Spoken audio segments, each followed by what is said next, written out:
Բարի երեկո, եթերում է երջանկության մեխանիկան։ Ասում են կնոջ մոտ ամեն ինչն է սիրտ, անգամ գլուխը։ Ես ուզում եմ ձեզ ներկայացնել մի ընտանիք, որը ինչ-որ կերպ բնորոշ է հենց այս արտահայտությանը կամ այս արտահայտությունը բնորոշում է հետևյալ ընտանիքը։ Ձեզ եմ ներկայացնում Սյուզի Մարգարյանին եւ նրա որդուն, մարդ, որը երգահան է, նաեւ դերասանական փորձ ունի այլևս, նաեւ դաշնամուրի ուսուցչուհի է։ Սյուզի Մարգարյանը ժամանակին ավարտել է Արնո Բաբաջանյանի անվան երաժշտական ուսումնարանի հենց դաշնամուրային բաժինը եւ ավարտելուց հետո աշխատել է Բարխուդարյանի անվան երաժշտական դպրոցում մոտ 7 տարի։ Իսկ 2005 թվականից արդեն ձայնագրություններ է կատարել որպես հեղինակ կատարող։ Չեմ ուզում շարունակել անverջ, թողնեմ, որ ինքը պատմի իր գործունեության մասին։ Բարի երեկո, Սյուզի։ Բարի երեկո։ Սյուզի կողքին նստած երիտասարդը նրա թերևս ամենամեծ ունեցվածքն է այս կյանքում, ինչպես ասում են, երիտասարդ մայրիկի համար ամենակարևորը, այո, արդեն հասուն տղա ունենալն է։ Արսեն Ազատյանը, որդին Սյուզիի, սովորում է Երևանի Մշակույթի պետական քոլեջի կինոռեժիսուրայի բաժնի 2-րդ կուրսում եւ սովորել է նաեւ Աշոտ Ղազարյանի ծիծաղի, հումորի եւ խոսքի դպրոցում, TV Իդեալ հեռուստահաղորդավարների եւ լրագրողների մասնագիտացված դպրոց ստուդիան է նաեւ ավարտել Գանե Փայտյանի ղեկավարությամբ եւ փաստորեն շատ տարբեր ստուդիաների ուսումը եւ փորձն ունի Արսենը, կհասկանաք թե ինչու է ընտրել այդ ուղղությունը։ Սյուզի, ասեմ բարի երեկո։ Նորից բարի երեկո։ Եվ նաև բարի գալուստ։ Շնորհակալ եմ։ Եվ կխնդրեի անդրադառնանք մի պարզ փաստի։ Դաշնամուրային արվեստը էապես տարբերվում է հեռուստա սերիալներից եւ առհասարակ հեռուստատեսությունից, եւ ինչպես եք որոշել դաշնամուրային բաժնից, դաշնամուրի ուսուցչուհուց այդ կտրուկ անցումը կատարել դեպի նկարահանվող դերասանը։ Դա անցում չի եղել։ Ի սկզբանե ես ստեղծագործել եմ դպրոցական տարիքից, երբ Էմմա Միհրանյանը դեռ կենթանի էր, իր մոտ ես ուսուցանել եմ կոմպոզիցիա, մոտ 7 տարի դպրոցում ուսուցանելու տարիներին։ Հետո կյանքի բերումով ընդունվեցի դաշնամուրային բաժին, մոտ էր սրտից դաշնամուրի դասատուի մասնագիտությունը։ Այդ ընթացքում նաև ես գնում էի դասերի, Արամ Սացյանի մոտ կոմպոզիցիայի դասերի, կոնսերվատորիա այցելում էի այնտեղ։ Կյանքի բերումով իմ մոտ մի քիչ դադար եղավ, տղայիս դասերով է զբաղված, իրավությունը եւ այլ, դա մեծ ջանքեր էր պահանջում։ Իսկ ստեղծագործել չեմ դադարել երբեք։ Խոսքը ստեղծագործության մասին չէ։ Իսկ երբ տղա սկսեց նկարահանվել, այնպես ստացվեց, որ իմ տվյալներն էլ տվեցի ու սկսեցին ինձ կանչել, երբ որ տեսան արդեն հեշտ եմ խաղում, իր հետ մեկտեղ նաև ես էի նկարահանվում։ Փաստորեն հարցը սխալ կողմից եմ սկսել, ասեմ։ Դուք եք եղել մեղավորը, ուրեմն մայրիկի այս ասպարեզ գալու։ Լավ առումով, հա, մեղավորը։ Ինչն էր դրդում ձեզ գնալ, տալ հայտեր ներկայացնել եւ գալ մտնել այն ասպարեզը, որը կողքից թվում է շատ քաղցր եւ հեշտ, բայց ներսից արդեն վստահ գիտեք որքան խորտուբորդ է։ Նախ եւ առաջ իմ կյանքի, այսպես ասած, առաջնային պայմանը, հա, որ ես տարբերվեմ իմ ընկերներից ու իմ շրջապատող մարդկանցից, միշտ պետք է տարբերվեմ։ Թեևս դա էր պատճառը, որ ընդունել այդ ճանապարհը ընտրեցի։ Առաջին քայլը ո՞րն էր, որ տարավ դες դեպի նկարահանումներ։ Դա իմ ընդունելությունն էր Աշոտ Ղազարյանի դպրոց ստուդիան։ Դա հենց հիմքը հանդիսացավ իմ հետագա, ասենք, այդ նկարահանումներին եւ այս սկեթչերի մասնակցությանը եւ այլն։ Հիմնականում ինչ քաղեցիք այդ դպրոցից, ո՞րն էր ամենամեծ ուսմունքը ձեզ համար։ Դերասանական վարպետության որոշակի կուրսեր անցա, ասենք, արմատը կա, ասենք, հիմքը դրեցի իմ հետագա գործունեության։ Եվ Աշոտ Ղազարյանը քանի որ հանդիսացավ իմ ուսուցիչը, նա ինձ, ասենք, մեծ բաներ տվեց բեմում ինչպես պահել, բեմական արվեստ, խոսքի կուլտուրա եւ այլն։ Դրանից հետո որոշեցիք շարունակել նաեւ այլ ստուդիաներում, հա։ Աշոտ Ղազարյանի ստուդիայից հետո ո՞րն էր երկրորդը։ TV Իդեալ։ TV Գայանե Փայտյանի ղեկավարությամբ։ Դրանք իհարկե էլի տարբեր դպրոցներ են, մեկը հումորի, ավելի բեմական կեցվածքի դպրոցը, մյուսը արդեն հաղորդավարական։ Որքանով էր հետաքրքիր ձեզ այդ ասպարեզը։ Դե ինձ թվում է, ասենք, մենակ մի մասնագիտության մեջ չպետք է, ասենք, կողմնորոշվել։ Մի քանի մասնագիտությունից փորձեցի, ասենք, կողմնորոշվել։ Հաղորդավարական այդ մասնագիտությունը, նրանց այդ հաղորդավարությունից հետաքրքրում էր, դրա համար ինձ թվում է ընդունվեցի։ Իսկ ինչ տվեց ձեզ այդ դպրոցը։ Հաղորդավար դառնալու համար որոշակի արմատ հիմք դրեց։ Գիտելիքներ ստացա։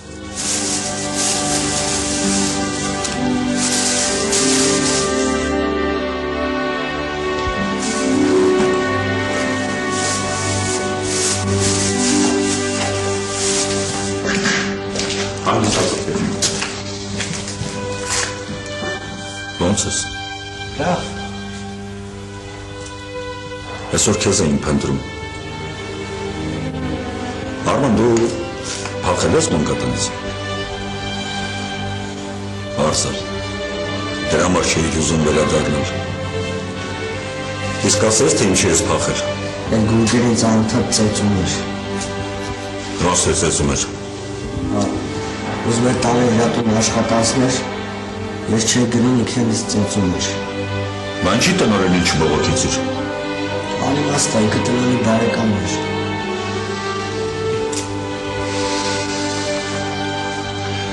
Արման, ու դրա համար դու ես նկողում ես ապա։ Ավելավես նկողում քան այդ գուրգերի ձևը։ Արման ծնողը հետ մահացել են։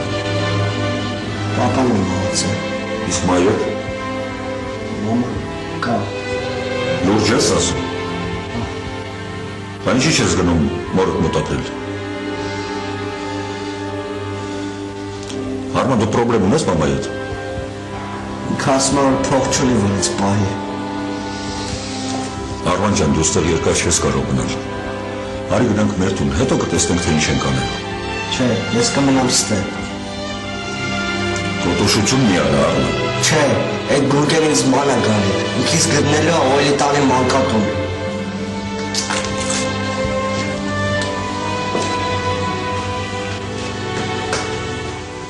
Նախքան անդրադառնալը Երևանի մշակույթի պետական քոլեջին մանավանդ կինոռեժիսուրայի բաժինը, որն էլի տարբեր է եւ հումորից եւ հաղորդավարությունից, է կինոռեժիսուրան առանձին մի աշխարհ է։ Հիմա հարցս ուղղում եմ Սյուզի ձեզ, որպես երիտասարդ մայրիկ։ Քանի տարեկան եք եղել, երբ ծնվել է ձեր որդին։ 22 տարեկան էի։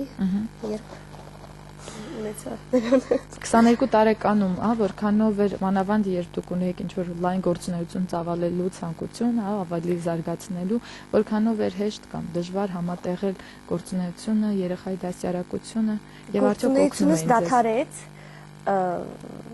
ես զբաղվեցի ամբողջովին իրենով, շատ դժվար բալիկ է եղել, չարաճճի։ Դե որոշել եք տարբերվել, էլի։ Մանկուց։ Իծներ այդպես։ Բոլորը քնում էին, նա լացում էր, կամ չէր քնում։ Դե չէ, որ ինքը որ լացում էր, ոչ մեկ չէր քնում։ Այդպես։ Միջև ինքը մի քիչ մեծացավ, ես էլ մեծացա իր հետ, բայց ստեղծագործում եմ ընթացքում։ Ես առանց ստեղծագործելու, առանց երգբանաստեղծություն գրելու չեմ կարող։ 2005 թվականից արդեն ձայնագրեցիք հեղինակային երգի։ Այո, արդեն սկսեցի ձայնագրվել։ Ձեր ստեղծագործությունները, ո՞րն է եղել առաջին առիթը հեղինակային երգին անդրադառնալու։ Շատերն ասում են, որ դա մենախոսության պես մի բան է, որը հետագայում բերում ես ավելի լայն մասսաներին ներկայացնելու։ Վաղուց էի ուզում ձայնագրվեի, բայց ում մոտ, որ գործիքավորողի մոտ դեռ փնտրտուքների մեջ էի, այնպես պատահեց, որ Համալիրի մոտ այն ժամանակ արձագանքը այնտեղ էր գործում, պատահաբար հանդիպեցի Եղիշե Պետրոսյանին, մոտիկացա եւ ասեցի, գիտեք, ես ուզում եմ ձայնագրվել, ինչ խորհուրդ կտաք, ասեց, եկեք մեր մոտ։ Ահա ստուդիան, ահա ես գնացի Սարգսյանի Սպոյի մոտ։ Ու այդպես ճակատագիրը ինձ հանդիպացրեց մի շատ լավ անձնավորություն եւ իր այդ մեկտեղ այնտեղ կա Արամ Լովան գիտարիստը, իրանց ամբողջ անձնակազմը, որ մեծ դեր խաղաց իմ ձայնագրման այդ պրոֆեսիոնալիզմի հասնելու կամ գուցե դեռ չհասած այդ ամեն ինչի մեջ։ Սպոյի հետ սկսեցի համագործակցել, առաջի երգը, ես իրան մի քանի երգ էի ցույց տալ, ինքը ասում էր, այ վեր սա ընտրենք, սա այս ոճով, սա այն ոճով։ Սյուզի, անշուշտ հեղինակային երգը տարբերվում է պոպ արվեստից եւ չունի այն մասսայականությունը, որը վայելում է էստրադային պոպ արվեստը, բայց այսօր ինտերնետի դարաշրջան է եւ համացանցը իրենով կլանել է ամեն ինչ։ Անգամ պոպ երգիչները թողարկելով ձայնասկավառակ միևնույն է միշտ բողոքում են, թե այդ ամենը ինտերնետից կարելի է ձեռք բերել եւ էլ ոչ ոք չի գնում։ Հեղինակային երգիչը այսօր թողարկելով ձայնասկավառակը, ում որ շուկան է ուզում գրավել, հա, եւ որքանով է կարողանում դրանց գոնե ինչ-որ X% օգուտ քաղել։ Ոչ մի տոկոս օգուտ չեմ քաղում։ Մինուսով եք հա դուրս գալի։ Հա, ոչ մի շուկա գրավելու նպատակ չունեմ։ Ինձ համար երգ ձայնագրելը, հետո երգելը, հետո այդ ամբողջ այդ միքս արած երգը լսելը մի արդեն նոր վերածնունդ է։ Ամեն երգի հետ նոր կյանք եմ ապրում։ Ոչ մի բանի մասին չեմ մտածում, ունեցա գումար, վազում եմ Սպոյի մոտ կամ Արտուր Հակոբյանի, Բեղարտուրեն իրան ասում, կամ իրա մոտ նայած որ երգը ով ոնց է։ Նշենք, որ Արտուր Հակոբյանը երգ-երգոցում հրաշալի ձևով ներկայացնում այն բոլոր մշակումները երաժշտական, որոնք մենք տեսնում ենք։ Որոշ երգերս ինքն է անում, իմ շատ լավ ընկերներն են երկուսն են, այդպես ոչ մի բանի մասին չեմ մտածում, ունեցա գումար, գնում եմ իրանց մոտ։ Արդեն մի երգ կա իմ մտքում, բայց իրանք ասում են Սյուզի, «Բեր այս երգը չէ, մյուսը անենք» կամ եւ այլ էլի։ Սյուզի օրորոցայինը դա հոգու դրսևորում է, այլ ոչ թե երգի ոչ, հա։ Վստահ եմ, որ որպես հեղինակային երգչուհի ունեցել եք նաև օրորոցային հենց Արսենից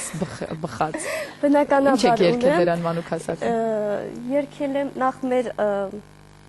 հին երգեր օրորոցային, ունեցել եմ երգեր, բայց դրանք չեմ կատարել։ Այ օրորոցային նվիրել եմ Սուսաննա Սաֆարյանին, ինքը երգում է, ինքը ունի օրորոցայինների շարան,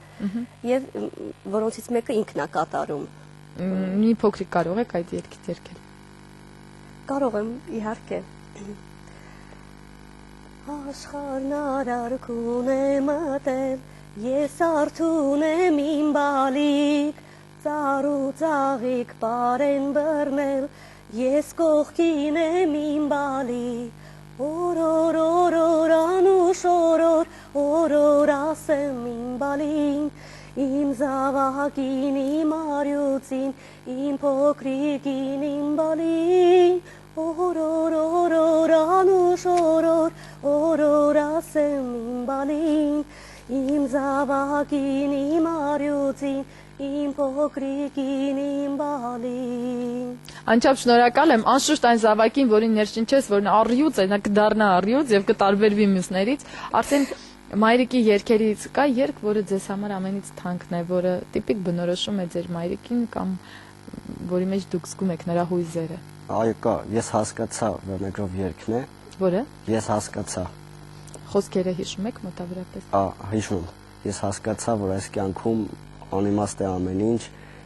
դες չեմ հիշում, բայց հիշում եմ երգը։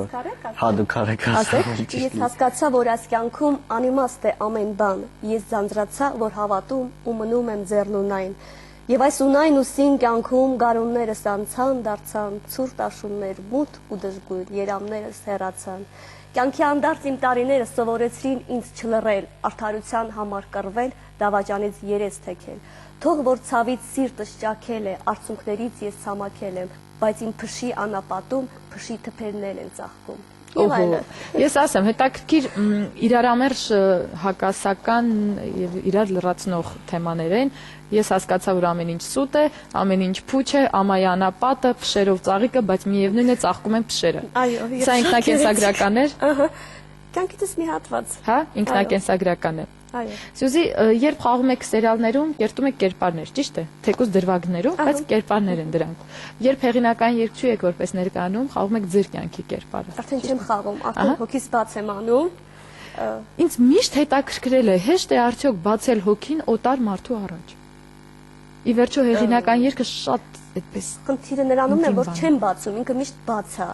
Այ երբ շատ վատ մարդ եմ տեսնում, փակում եք։ Փորձում եմ փակել ոզնիները, փշիկները ոնց են այսպես անում փակում։ Փորձում եմ այդպես անել, որ այդ մարդը ծակեմ ավելի շատ իրանք ծերվանը։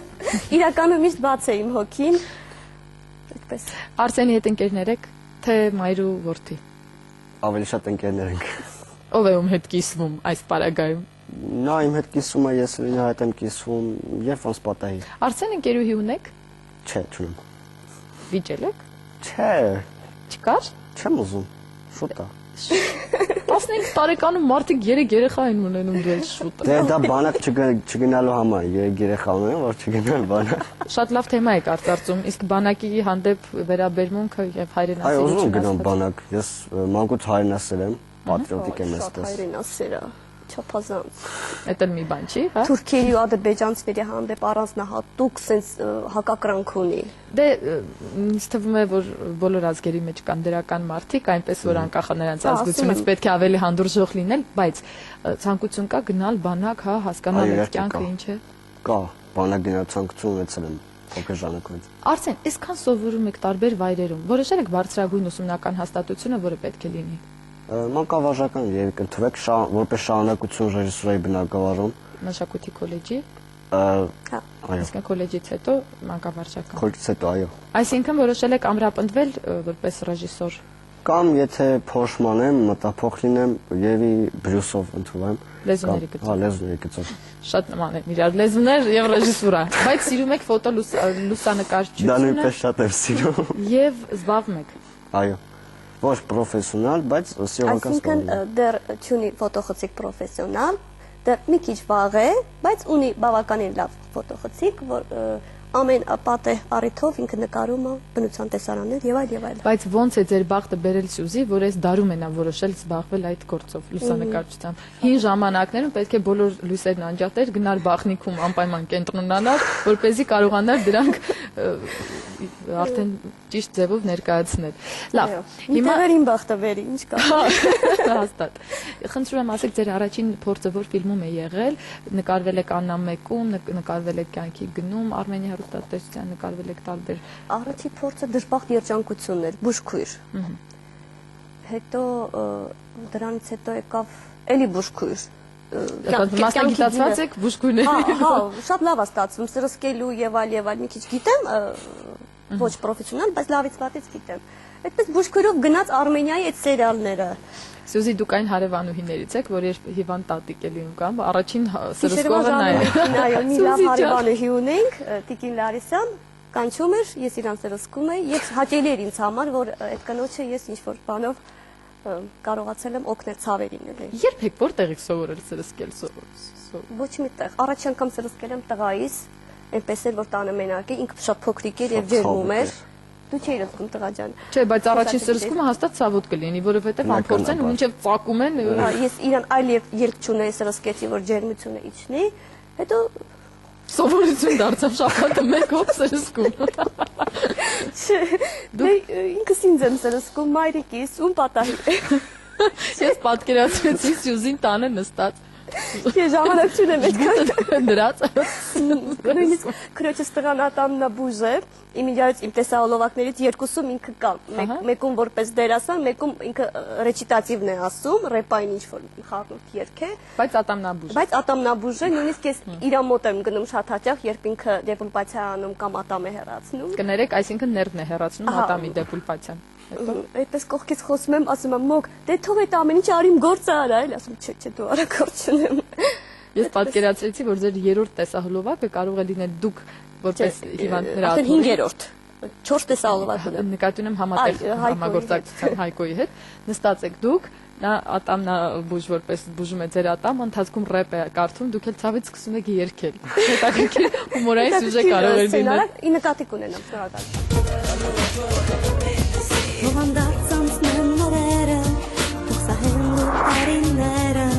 Բացիշիր սիրելիս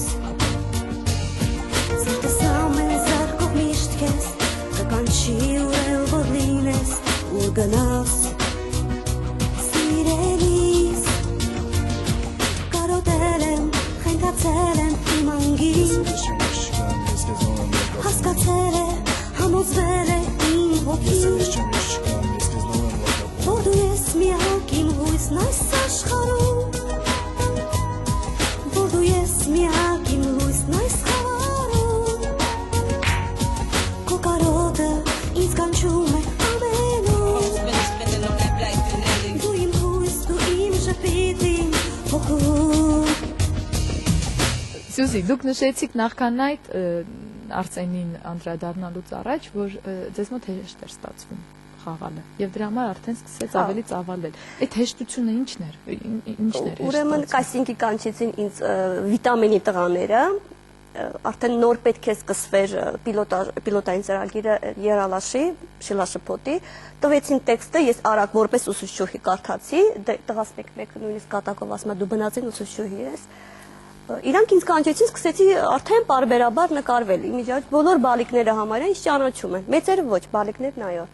Հետո այդտեղից ինձ կանչեցին վիտամինի վիդեոկոմիքսներում մի երկու հատ խաղացի, դե Արմենիայում տվյալներս կա, ինձ համապատասխան բժշկույրի դերը լինում կանչում են։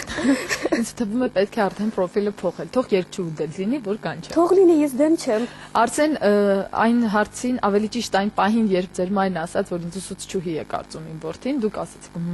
այսինքն խիստ ուսուցչուհի է եւ խիստ է արդյոք տանը։ Տանը տենց խստություն չի դրսևորում, բայց երբ որ ջղայնանում են, խստությունը երևում է, էլի, բայց ուսուցչուհու այդ կերպարը միշտ ես տեսել եմ իր մեջ, որ ին վրա խոսում է, Արսեն էսպես մի արի, ես քեզ թույլ չեմ տալի, ես ինչ ես անում կամ չգիտեմ։ Բայց դա նաեւ մայրական բնազդ Դե է բնականաբար։ եւ հատկություն։ Այսինքն բոլոր մայրերն ուսուցիչներ են, չէ՞։ Երևի թե։ Դասերը հիմնականում մեր վեճի պարագան դասն է, որ պետք է լավ պատրաստվի, լեկցիաները բոլորն ունենա։ Դպրոցում լավ էր սովորում։ Ոչ։ Չավես եղել այդ տղա։ Ինչի մի անգամից ոչ։ Բա որ մտածելով ասի։ Փորձում էր նա, ամեն ինչ անում էր։ Արսեն իսկ չար ես եղել դրա համար ես ված սովորել, թե հավես չկար բա։ Չար եմ եղել, շատ չար եմ եղել։ Դասատուները չեն սիրում։ Հետո 5-րդ դասից 6-րդ դասից հետո մի քիչ սկսեցի խելքի գալ, թե ասենք սովորելու բնակարան, թե կարգապահության։ Էդ էլ արդեն ուշեր ավարտեցիր շուտ։ Լավ, խնդրում եմ վերադառնանք ընտանիք ու հենց կենցաղային իրականության մասին խոսենք, ասենք գնում ես տուն, հա, երկուստ էլ ինչ որ նկարահանումներ, չգիտեմ, երալաշ կամ ինչ որ ֆիլմ, դու ինքդ այդտեղ ստուդիաներ տարբեր որ զբաղված հեռախոսով իրար հետ շփվել, գնում եք տուն, այդ ճաշնով է պատրաստում։ Տատիկը։ Տատիկ։ Խեղճ տատիկ, բոլոր գործերը տանը տատիկն է անում, մաման ժամանակ չի ունենում, որովհետև ասենք այդ նկարումների հետ կապված, ասենք իմ դասերին հետևի նկարումներին գնա մասնակցի։ Բայց քո դասերն էլ է անում Մայրիկը փաստորեն։ Չէ, հետևում է որ ես անեմ։ Անպայման ես Ստանիսլավսկի, Դանչենկո, Մերխոլդ, բոլորը ուսումնասիրում եմ իրենից առաջ, հետո նոր ինքն է ուսումնասիրում։ Հետաքրքիր է, թատերական ասպարեզի մեծերին, կորիֆեյներին որտեղ եք ուսումնասիրում։ Մշակույթի պետական քոլեջում։ Հա, Մշակույթի պետական քոլեջում նաև դա ենք ուսումնասիրում, բայց քանի որ ասենք սկսնակ նոր են, ասենք այդ բնակարանը մեզ կազմավորվում, այտենց մեծ գիտելիքներ չունեմ այդ բնակարանում, բայց սովորում եմ։ Արսեն, ինչ տեսակի ֆիլմ կցանկանայիք նկարահանել, որն այսօրս ձեզ պակասում է։ Դրամա ժանրի ֆիլմ է, շատ եմ սիրում այդ ժանրի ֆիլմերը։ Իմ ամենասիրած ֆիլմերը պատկանում են հենց այդ ժանրին։ Ահա։ Սերիալներ նայում եք։ Ոչ։ Չեք սիրում, թե չեք Չեմ հասցնում։ սիրում եւ չեմ նայում։ Որովհետեւ մենք ունենք դրամա ժանրի սերիալ Աննան, որը անընդհատ դրամայի մեջ է, բայց Ես նախընտրում 90-ականների, ասենք, այդ ֆիլմերը, որ ռետրո մի քիչ։ այո, մի քիչ ռետրո, բայց ամեն ինչի մեջ ես փորձում եմ գտնել իմաստ, որ իմաստ լինի շատ, ու այդ իմ սիրած ֆիլմերի մեջ ես գտել մի իմաստ։ Ունեք 3 սիրած ֆիլմ, որ հենց հիմա եկան ձեր մտքին։ Куда приводят мечты, Зеленая миля ու մի բլի սալդատմի։ Մոբիլի սալդատեմի։ Չէ, հաստատ գնալու է բանակ ու լավ ծառայելու է Արսենը, ես արդեն վստահ եմ։ Սյուզի, շարունակելով ձեր գործունեության մասին խոսելը, խոսենք այդ ձեր ասած 5-րդ տեսահոլովակից, որը կարող է լինել կամ պետք է լինի, երբ տեսահոլովակը նկարահանում եք, ինչ ռեսուրսներով եք դա անում, արդյոք ձեր անձնական եւ այսօր հեռուստատեսությունը կարող է վերցնել անհատ գործչի տեսահոլովակը եւ ցույց տալ։ Որոշ հեռուստաալիքներ վերցնում են, որոշները վճարով են վերցնում։ Այն ինչը որ պետք է նկարեմ, եթե ֆինանս լինի, բնականաբար իմ ֆինանսներով եմ անում ամեն ինչը, դա կլինի իմ քույրս երգի հիման վրա, որը արդեն ձայնագրվել եմ, գործիքավորող Սպարիկ Սարգսյան, այնտեղ մնում է միայն դուդուկը նվագի, ինքը ժողովրդական ոճի մեջ է, բայց ոչ ռաբիզ։ Անգամից նշեմ, որ ես դեմ եմ ռաբիզին, պետք է լինի մաքուր, հայկական, հիմքը կոմիտասյան ելևեջները, ոչ մի մուղամ, ոչ մի բան ես չեմ ընդունում, տանը կռիվ ենք անում, ես երգում եմ կոմիտաս, գործ եմ անում, ասեմ, գիթե անում եմ գործ, ինքը ընդեղ միացնում է Սերժ Թանկյան, ռոք, հարդ ռոք, թե ռոք, թե կապ չունի։ Մետալ ռոք չեմ սիրում, հարդ ռոք չեմ սիրում, Սերժ Թանկյանի ռոք օպերա, ասենք, ռոք System of a Down, Սերժ Թանկյան, հիմնականում Սերժ Թանկյան։ Եվ իմ ժողովրդական ոճի երգերս բոլորը կարծում են, որ մաքուր հայկական են։ Ինձ թվում է ձեր ժողովրդական ոճի երգերը մի օր կվերածվեն ռոք ոճի երգերի, Արսենի թեթև ձեռքով։ Արսեն, նվագում եք ինչ-որ Դաշնամուր չեմ կարող նվագեմ, բայց թեթև սովորացնում եմ ժամանակ առ ժամանակ, ասենք երաժշտություն լսում եմ, ասում եմ սովորացա նվագել։ Դաշնամուրը ինքը ընդունվեց իմիջայլոց, մոտ մի քանի ամիս գնաց դասի, փոքրիկ էր ու հետո հրաժարվեց։ Հետո եկավ ասաց կարող եմ, ուզում եք ես երջանիկ լինեմ, էլ չեմ գնում դաշնամուրի, հա? Մոտավորապես այդպես է։ Ունեցել ենք էլի նախադեպը մեր ընտանիքում։ Խոսենք բանաստեղծությունների մասին, որովհետև հեղինական երգի հիմքում ընկած է այն խոսքը մարդու հոգուց բխած, որը մենք կոչում ենք բանաստեղծություն։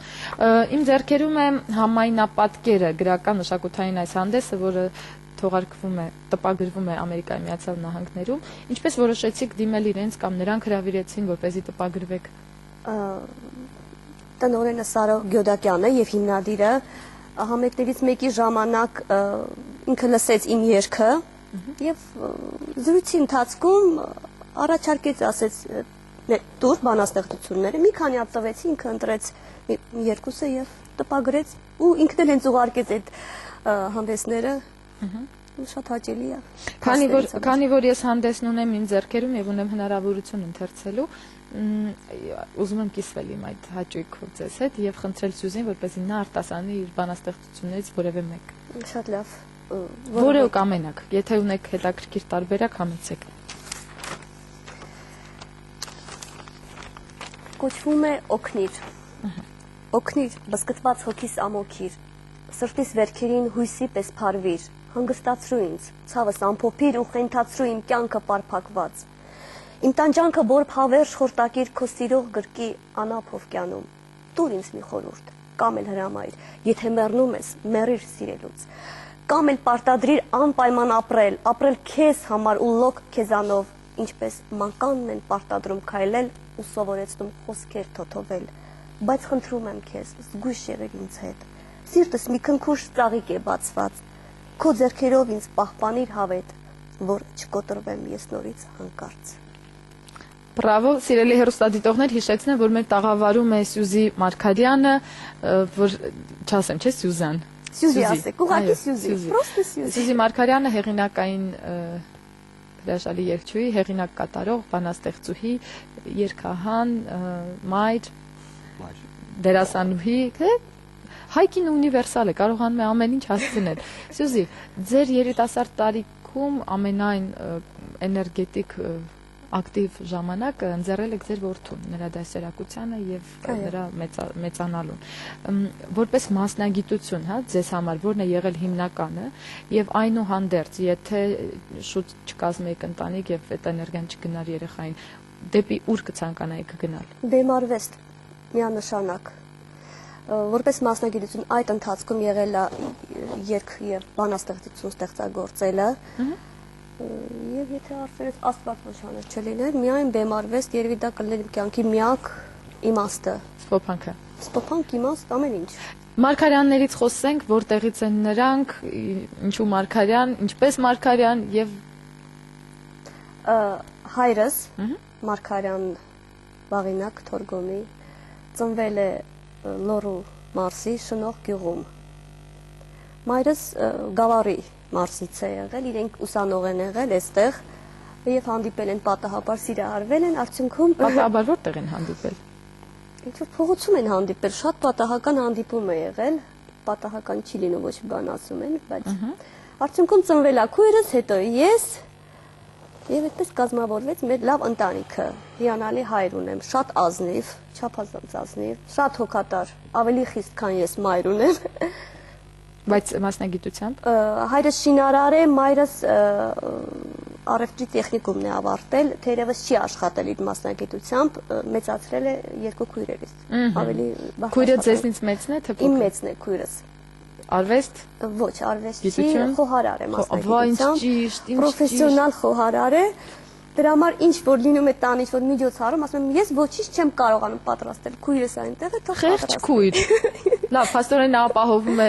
տեխնիկական մասը, դուք այդպես հոգևորը։ Այո։ Հասկացանք։ Հիմա Ազատյանների արմատներին անդրադառնանք, Արսենի ազգանվանը։ Հայրը Ազատյան Հայկն է, մասնագիտության պոթաչի է։ Այդպես։ Իսկ որտեղից են արմատներով։ Երևանից են։ Ազատյանները։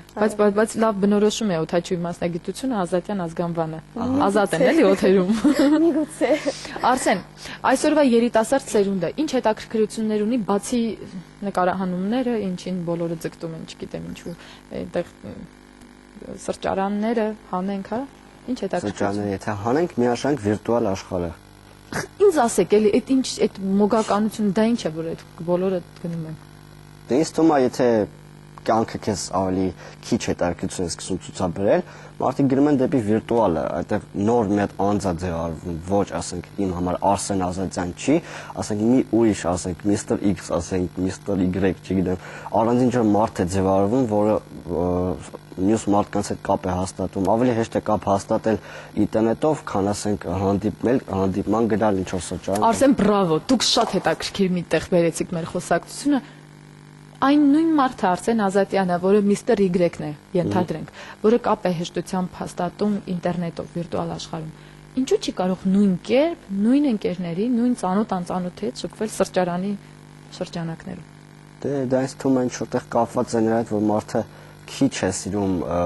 փակ է ավելի, ինքնամփոփ է։ Ես այդպեսին եմ։ Եվ վիրտուալ աշխարհը տալիս է ինքնամփոփ մնալով շփվելու հնարավորություն։ Ազատություն է տալիս, որը բնորոշում է ազգանվանը, ազատություն։ Ազատը։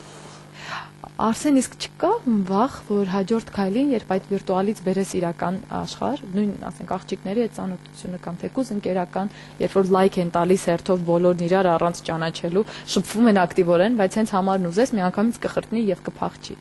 Այդ մտավախությունը չկա, որ դիսոնանս կլինի, երբ գա իրական աշխարհ։ Այո, կա այդ մտավախությունը, քանի որ վիրտուալ աշխարհը դա իրական չէ, ասենք, իսկական կյանքից առանձին մի աշխարհ է, որից եթե շատ մտնես այդ աշխարհի մեջ կմոռանաս, որ դու իրական ապրում ես այս կյանքում։ Ցավալի փաստ։ Սյուզի, դուք եք վիրտուալ աշխարհամոլ։ Աշխարհամոլ չեմ։ Բայց կաք Facebook-ում։ Կամ Facebook-ում կամ իմ ընկերները, իմ ազգականները, որ սփռված են աշխարհով մեկ, Դուք էլ Ամերիկայում բարեկամ ով չունի։ Իրան հարցը բոլոր հայերն ունեն։ Հա, ասենք լավ է ինտերնետով, Skype-ով խոսում ես հարազատիդ, որին կարոտել ես, բայց այդպես։ Բայց երբ որ սկզբում նոր էիք սովորում ինտերնետին, Արսեններ սովորեցնում։ Բնական։ Մամ, Skype-ը սա է, հա, եղել են այդ Ինքը խնդիրը։ նույնիսկ զայրանում է, որ ինչ-որ բան այն չեմ անում համակարգչի վրա, նորից փչացնում ես իմ համակարգիչը, մի ձեռտուր, մամ։ Իսկ հեռախոսով արդեն կարողանում է SMS-ներ ուղարկել գրել։ Հա, Չէ, այդքան էլ կարողանում եմ։ Ուղղակի ինձ սովորեցնել է պետք։ Ուղղակի ես այդ կլավիատուրայի վրա համակարգչի նվագելու փոխարեն գերադասում եմ դաշնամուրը Անշուշտ։ վրա նվագել։ Ինձ ավելի հաճելի է։ Ուղղակի չի ձայնագրում դաշնամուրը Հա, արդեն։ ցավոք սրտի։ Լավ, արդեն 15 տարեկան է Արսենը, հենց 16-ը բոլորը սկսելու են ասել տղա ջան, շուտ ընկերուի ամուսնացի երեխա թոր, գիտեմ ես, կամ ծոր։ Ձեր դեպքում հա դուք շատ երիտասարդ եք, թորը ձեզ էքան չի ասում։ Չէ, թող լինի, ես հաճիկով Ինչպիսի աղջիկ պետք է լինի, որ համարեք, թե ձեր որդուն արժանի է։ արժանավայել ապագա երեխաների արժանի մայր, որ սերունդը լինի գենետիկորեն ինչու՞ չէ, նաև տեսքով գեղեցիկ։ Արժանին ո՞րն է, արժանի չափանիշը ո՞րն է։ Բարեկամ- Առաջ էփող թափողներ, Չէ, չէ, ջուր չէ, բերողներ, ժամին ունեգողներ։ Հիմա լվացքի մեքենաները կան, ամեն ինչ կա, ոչ մի Այս բան ժամանակին տուն գալա անպայման։ բարոյական սկզբունքներ ունենա բարձր, Հա։ լինի հոգևոր եւ բարոյական, չգիտեմ ոնց ասեմ, գեղեցիկ լինի, ամեն ինչում պետք է լինի գեղեցիկ, գեղեցիկ խոսալ, գեղեցիկ կարդալ, գեղեցիկ անգամ վեճի մեջ ինքը պետք է գեղեցիկ վիճի։ Լավ, շատ լավ նուրբ բան եք ասում։ Արսեն, առավոտյան երբ արթնանում եք, ձեր օրը ինչպես է սկսվում։ Վեճից, Արսեն վեր կաց ուշացար, Չէ։ թե բան, ինչ-որ։ Արսեն նախաճաշը սեղանին է Չէ, որդիս։ ասում եմ Արսեն մի հատ, Արսենն արդեն վեր է կենում։ Այդ առումով Ես շատ արագ եմ կարողանում վեր կենալ, ասենք այդ։ Հա, այդ քնելու խնդրեմ, բայց ուշ եք քնում։ Ոչ եմ քնում։ Այդա վեճով ա լինում, Արսեն քնի, Արսեն քնի, Արսեն Ինձ համակարգիչը չի թողում ես քնում։ Շատ դժվար է փոկել իրեն։ Ոչ մեկին չի թողնում այդ զազրելի համակարգի։ Բայց շատ հեշտ վեր է կենում, չի նախաճաշում առավոտյան, ինքը այնտեղ քոլեջում ամեն ինչ անում է, նախաճաշում է եւ այլ եւ Հա, այլ։ թե ինքը իր ֆինանսներն ունի, ազատ տնօրինում է, հա, Այո, ինքնուրույն խորհրդատու եմ շատ ես։ աստանում, առայժմ վճարա սովորում, այնպես որ Հաճախ հետը խոսալ չի լինում։ Մեծ ամիտ սերունդ է, ինչ անենք, Արսեն։ Ես հարցը տվեցի մայրիկին, իսկ ինձ հետաքրքիր է ձեր չափանիշները այսօր, որպես երիտասարդ ծերնդի ներկայացուցիչ, ինչպիսին է այսօրվա հայ աղջիկը։ Եվ արդյոք դուք տեսնում եք ձեր միջավայրում աղջիկ կին, որի հետ հետաքրքիր կլիներ անցկացնել ժամանակը համակարգչի առջև կամ սրճարանում։ Շատ լավ հարց տվեցիք, ինչպիսին է այսօր հայ աղջիկը, ասենք միանշանակ ընդհանուր բնութագիր չեմ կարող տալ։ Մի աղջիկ էսպեսին է, մի աղջիկ այնպեսին է, մեկը ունի բարոյական լուրջ հատկանիշներ, մեկը մյուսի մոտ դրանք բացակայում են, բայց ընդհանուր հայ աղջիկը Շատ մեղմ եք արտահայտվում։ մեր ասած հայ աղջիկը բոլոր ազգերի աղջիկներից ամենապարկեշտն է, ասենք ընդհանուր բնութագիր եթե տանք, այդպես ես կարող եմ ներկայացնել, ամենապարկեշտը բարոյական հատկանիշներով ամենաառաջինը։ Իսկ ակումբներ գնում եք։ Չէ։ Ակումբներից հետո պատկերը մի քիչ կփոխվի, պարկեշտի պահով, բայց ես համակարծիք եմ ձեզ հետ։ Ամենայն դեպս նվիրված է հայ աղջիկը, անկամ իր բարոյական նորմերից, որ նվիրում է, էլի։ Վերջ։ Ցանկություն կա գնալու ուրիշ երկիր տեսնելու, ճանաչելու։ Այո, իհարկե։ Ուր։ ԱՄՆ, Գերմանիա, Անգլիա։ Էլի բան չմնաց, Ֆրանսիան մնաց, մի քիչ էլ Իտալիա։ Ֆրանսիան չեմ սիրում։ Չի եղել ու չի սիրում։ Լավ, մեր ժամանակը գրեթե մոտեցել է իր ավարտին, բայց Սյուզի, այս ողջ բոլոր տարիների ընթացքում, երբ պահել եք, աշխատել եք, ծնողներ, երեխա եւ այլ ընտանիք, ամենաբարդը ինչն էր ձեզ համար եւ այսօր երբ թվում է թե բաց են բոլոր դռները, արդյոք նրանք իրականում բաց են։ Ամենաբարդը, որ կարողանամ տղայիս ապահովել ֆինանսապես, բոլորից որ վատ չլինի երբեք, նույնիսկ լավ լինի, ամենաբարդը դա է։ Դռները երբեք չեն բացվում իմ առջև։ Դռները ես մի կերպ շատ դժվարությամբ բացում եմ։ Մի կերպ փոքրիկ ճեղք եմ գցում, բացում եւ խցկվում։ Դռները բացվում են, ինչ որ ընտրաններ երևի կա, ում առաջ դռները բացում են, ես այդ ընտրաններից չեմ։ Երևի թե դժվարությամբ դուռ բացել ավելի քաղցր է, քան բացած դռնից մտնես ու չգնահատես այդ արժեքները։ Հետո մի օր չհասկանաս թե ինչպես դուրս թռարեցին դռնից, շպրտեցին մեղմ ասած։ Սյուզի, այսօր հայ կինը, որը ունի իր ընտանիքը, իր ձևավորած, իր շահած եւ պահած, ունի հնարավորություն կամ շանս երկրորդ կյանքի։ Իր անձնական կյանքի շանսեր կան իհարկե, բայց շատ դժվար է գտնել սեր իսկական, երկնային, երկրային, կախարդական սեր, իրական սեր, ռոմանտիկ է Արսենը, ոչ վիրտուալ սեր, իրական սեր շատ դժվար է։ Երևի թե 100-ից մի քանի հոգու է բախտ վիճակված, ոչ թե հենց այնպես ընտանիք, ես հենց այնպես ոչինչ չեմ սիրում, ամեն ինչ պետք է լինի շատ լավ, սերն էլ պետք է լինի ամեն ինչում բարձրունքի վրա, այդ սեր գտնելը շատ դժվար է։ Ես վստահ եմ, որ դուք ձեր փայլուն աչքերով, որը բնորոշ է ձեր հոգուն, ձեր ներքին բովանդակությամբ հաստատ կգտնեք այդ մեծ 100-ից միակ սերը։